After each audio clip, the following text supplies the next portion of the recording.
जब तक आप सामाजिक स्वतंत्रता प्राप्त नहीं कर लेते, कानून द्वारा प्रदान की गई कोई भी स्वतंत्रता आपके किसी काम की नहीं है। ये शब्द हैं डॉक्टर B.R. अम्बेडकर के, और ये आज की हमारी बातचीत पर बिल्कुल फिट बैठते हैं। बिल्कुल। जहां हम बात कर रहे हैं वोट देने के कानूनी अधिकार की, जो जमीन पर लाखों लोगों के लिए एक बहुत बड़ी चुनौती बन गया है। सही कहा। और ये चुनौती तब और भी बड़ी लगती है जब हम इस आंकड़े को देखते हैं कि उत्तर प्रदेश में मतदाता सूची से करीब करीब 2.89 करोड़ नाम हटा दिए गए हैं। 2.89 करोड़। जी, ये संख्या इतनी बड़ी है कि कई छोटे देशों की आबादी भी इससे कम होगी। और यही है आज हमारी गहरी पड़ताल का मुद्दा।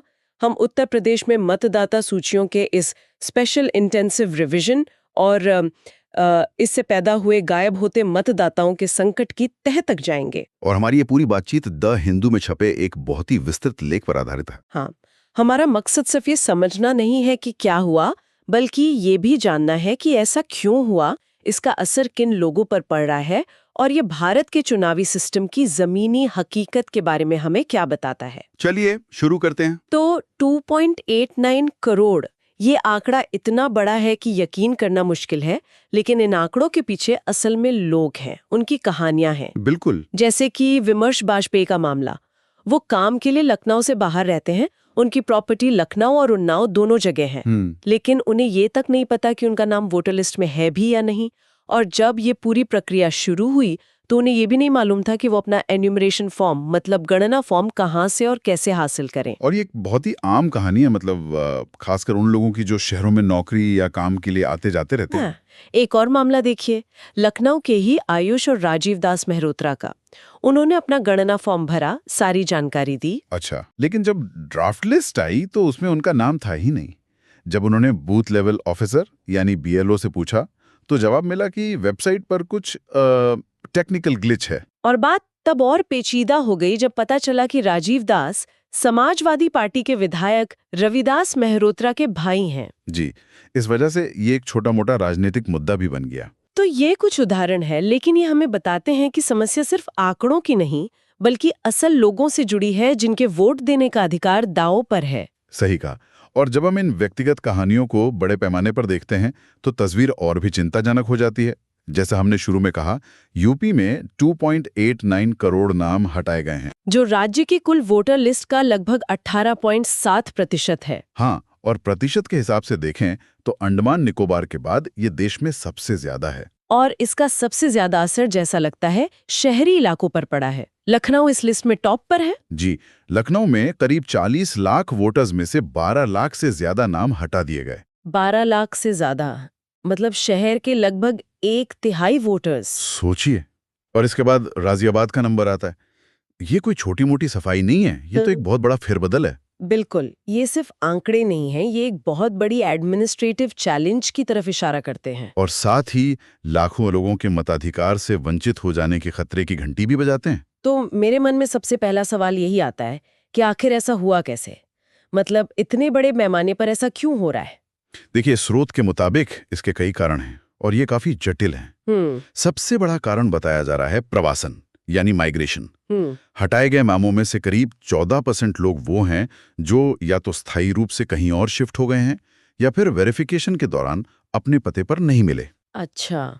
इनमें एक बहुत बड़ी संख्या प्रवासी मजदूरों की है जो काम के लिए शहर आते हैं, लेकिन उनका वोट गांव में भी होता है। इसी से डुप्लीकेसी की समस्या भी पैदा होती है। अच्छा, तो ये एक तरह से लिस्ट को साफ करने की कोशिश है। ऊपरी तौर पर तो यही लगता है, लेकिन यहाँ एक दिलचस्प पहलू और है, शहरी और ग्रामीण प्राथमिकताओं का टकराव। वो कैसे? कई राजनीतिक कार्यकर्ता बताते हैं कि शहरों में रहने वाले बहुत से लोग ग्राम पंचायत चुनाव में वोट डालने के लिए अपना रजिस्ट्रेशन गांव में ही रखते हैं। अच्छा, क्योंकि वहां एक एक वोट से हार जीत तय होती है। बिल्कुल। और कुछ लोगों में ये गलतफहमी भी है कि अगर किसी जगह उनकी प्रॉपर्टी है तो वहां वोट देना उनका अधिकार है, जो कि कानूनी तौर पे सही नहीं है। और शहरों में वोटर्स की उदासीनता भी तो एक फैक्टर है। मैंने सुना है कि BLOs अक्सर शिकायत करते हैं कि शहरी इलाकों में, खासकर पॉश कॉलोनियों में, लोग दरवाजा तक नहीं खोलते या फॉर्म भरने में दिलचस्पी नहीं दिखाते। हाँ, ये भी एक सच्चाई है। लेकिन इन सब वजहों के अलावा एक बड़ी समस्या खुद इस प्रक्रिया में है, सिस्टम के डिजाइन में। मतलब? और यहीं पर यह मामला सिर्फ लापरवाही से आगे बढ़कर एक त्रुटिपूर्ण प्रणाली का बन जाता है। एक मिनट, मतलब ये सिर्फ लोगों की गलती या प्रवासन का नतीजा नहीं है, बल्कि सिस्टम खुद भी प्रॉब्लम का हिस्सा है। बिल्कुल। कांग्रेस नेता गुरदीप सिंह सप्पल का केस इसे बहुत अच्छे से समझाता है। हाँ, बताइए। वो अपने परिवार के साथ गाजियाबाद से नोएडा शिफ्ट हुए। उनके पास सारे जरूरी दस्तावेज हैं। उनका नाम 2003 की वोटर लिस्ट में भी था, फिर भी उनका नाम लिस्ट से हटा दिया गया। अरे! और अब उन्हें कहा जा रहा है कि वो नया वोटर रजिस्ट्रेशन फॉर्म यानी फॉर्म 6 भरें। लेकिन फॉर्म 6 तो नए वोटर्स के लिए होता है ना? हाँ। अगर कोई पहले से वोटर है तो उसे दोबारा नया वोटर क्यों बनना पड़ रहा है? आपने बिल्कुल सही पकड़ा। यही तो असल समस्या है। ये तो कुछ ऐसा हुआ कि आपका ड्राइविंग लाइसेंस रिन्यू कराने के बजाय आपको फिर से ड्राइविंग टेस्ट देने के लिए कहा जाए। इसका लॉजिक क्या है? कोई लॉजिक नहीं है। देखिए, फॉर्म 8 पते में बदलाव जैसे सुधारों के लिए होता है, लेकिन उसे स्वीकार नहीं किया जा रहा। लोगों को फॉर्म 6 भरने के लिए मजबूर किया जा रहा है। तो फॉर्म 6 में एक डिक्लेरेशन होता है कि आप देश में कहीं और वोटर के तौर पर रजिस्टर्ड नहीं है। अब सोचिए, अगर किसी से गलती हो गई तो उस पर FIR तक हो सकती है। जी, ये एक तरह से आम नागरिक पर एक अननेसेसरी बर्डन डालता है कि वो सिस्टम की खामी को ठीक करने के लिए खुद को जोखिम में डाले। तो एक तरफ चुनाव आयोग 2003 के रिकॉर्ड को इतना महत्व दे रहा है और दूसरी तरफ उसी रिकॉर्ड वाले एक पुराने वोटर को अपना रिकॉर्ड मिटाकर नया वोटर बनने के लिए कह रहा है। ये तो अपने आप में एक विरोधाभास है। बिल्कुल। और ये सिर्फ यूपी की कहानी नहीं है। भारत में आंतरिक प्रवासन, इंटरनल माइग्रेशन, एक बहुत बड़ी सच्चाई है। हाँ। लेकिन हमारी चुनावी प्रणाली आज भी एक स्थिर नागरिक, एक स्टैटिक सिटीजन की धारणा पर बनी है, जो हमेशा एक ही पते पर रहता है।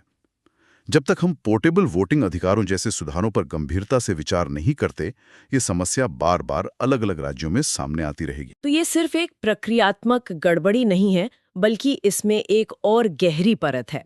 आपने 2003 की मतदाता सूची का जिक्र किया, इसका क्या महत्व है? और यहाँ से यह मामला और भी गंभीर हो जाता है। कैसे? चुनाव आयोग का एक नियम है कि अगर किसी वोटर का नाम 2003 के स्पेशल इंटेंसिव रिवीजन की लिस्ट से मैप नहीं होता, यानी मेल नहीं खाता, तो उसे अपनी पहचान और नागरिकता साबित करने के लिए कुछ जरूरी दस्तावेज पेश करने होंगे। नागरिकता मतलब वोट देने का अधिकार अब नागरिकता साबित करने से जुड़ गया है? एक तरह से हाँ।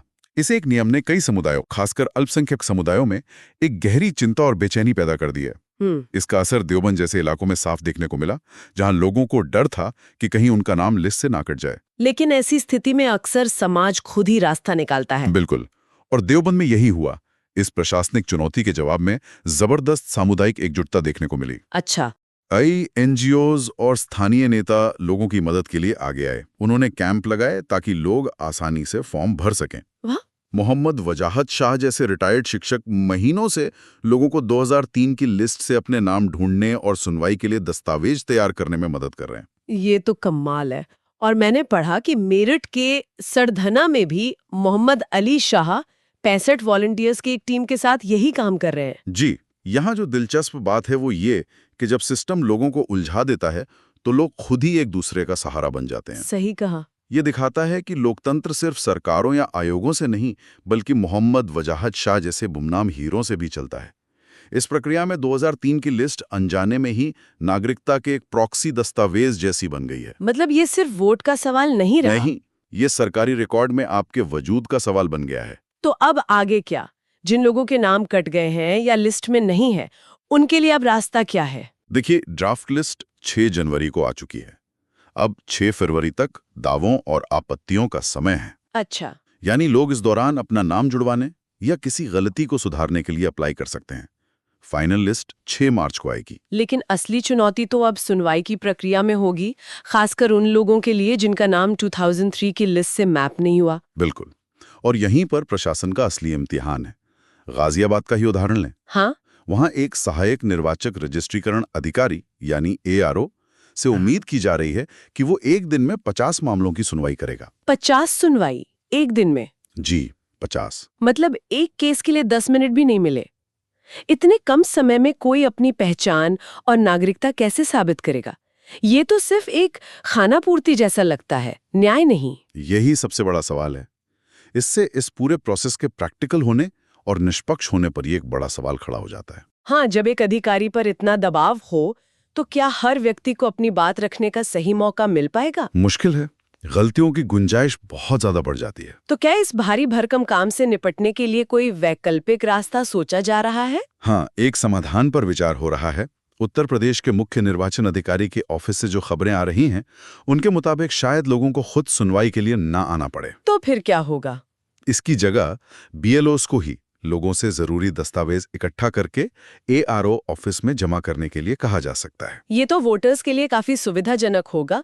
उन्हें दफ्तरों के चक्कर नहीं काटने पड़ेंगे। हाँ, सुविधा तो होगी, लेकिन इसका एक दूसरा पहलू भी है। वो क्या?